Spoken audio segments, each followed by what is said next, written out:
আন্তর্জাতিক অঙ্গনে নিজেদের দ্বিতীয় ম্যাচে জয় তুলে নিয়ে ইতিহাস গড়ল বাংলাদেশের নারী হকি দল। এশিয়ান গেমসের বাছাই পর্বে আজ উজবেকিস্তানকে ৩-২ গোলে হারিয়েছে লাল সবুজের প্রতিনিধিরা। এর আগে প্রথম ম্যাচে চাইনিজ তাইপের বিপক্ষে ৫-৫ গোলে ড্র করেছিল বাংলাদেশ।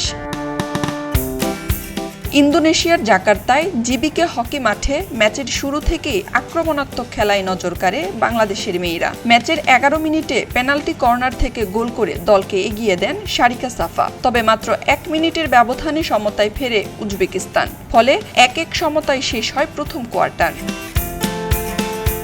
তবে দ্বিতীয় কোয়ার্টারে একের পর এক আক্রমণে প্রতিপক্ষকে চাপে রাখে বাংলাদেশ। এর ফলও আসে হাতে নাতে। ২৪ মিনিটে কণা আক্তারের গোলে আবারও লিড নেয় দল। তৃতীয় কোয়ার্টারের ৪০ মিনিটে পেনাল্টি কর্নার থেকে আরেকটি গোল করেন আইরিন আক্তার, যা ব্যবধান বাড়িয়ে দেয় ৩-১-এ। অন্যদিকে চতুর্থ কোয়ার্টারের ৪৬ মিনিটে পেনাল্টি স্ট্রোক থেকে একটি গোল শোধ করে উজবেকিস্তান। তবে শেষ মুহূর্তে চাপ বাড়ালেও আর কোনো গোল করতে পারেনি তারা। ফলে ৩-২ গোলের জয় নিয়ে মাঠ ছাড়ে বাংলাদেশের নারী হকি দল। আসরের ২ ম্যাচে ১ জয় ও ১ ড্রয়ে ৪ পয়েন্ট নিয়ে এ গ্রুপের শীর্ষে রয়েছে বাংলার মেয়েরা, আর ৩ পয়েন্ট নিয়ে দ্বিতীয় স্থানে আছে উজবেকিস্তান।